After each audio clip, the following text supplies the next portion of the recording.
to me. So although I answered yes to everything, I'm not going to, form a corporation. I'm gonna form an LLC because I like that flow through situation.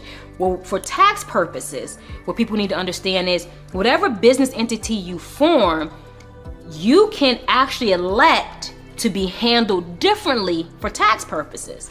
So you can have an LLC and decide to be taxed as a corporation. You can have a corporation and by default it is a, C Corp, but you can file the proper form to make it an S Corp, so then you can have flow through taxation. So there's different ways when you're talking about taxes versus how you operate as an entity that can be maneuvered. That's why it's important to know why you're forming your business entity, what are your objectives, and then play chess, make your moves to make sure that you can checkmate. Your answer shouldn't just be, I want flow through taxation, so I'm going to form an LLC.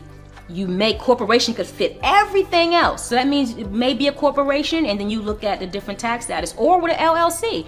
Flow through may not be the best situation depending on what you're doing. You may want to have an LLC and be taxed differently like a corporation. And there's different reasons why that would happen. Especially how individuals may see you, if investors or sometime in the entertainment industry or different things you may be involved in, how they may see your company when you're taxed as an individual versus being taxed as a company. So there's different reasons why someone would say, why would I do that? Well, there's a reason why you would do that. Corporation may not fit, LLC may fit, but you may want to be taxed differently in order for you to actually transact business the way you want to be transacted and the way you want to be looked at.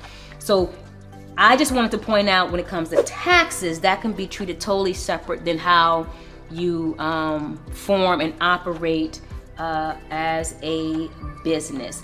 And then lastly, when you're looking at an LLC, I'm talking about sole member, but when you have 2 or more individuals, then it can, get a little more complicated, a little more difficult in the forms that you have to file. You will have to file, not, when you talk about the Schedule C and other schedules, but you will have to file a partnership return, income tax return. You still don't have to, pay at the entity level if you didn't elect some other type of tax treatment. If it's still an LLC, you don't have to pay at the entity level. You can also, what's beautiful about the LLC is you can decide how, profit and losses are allocated amongst the members.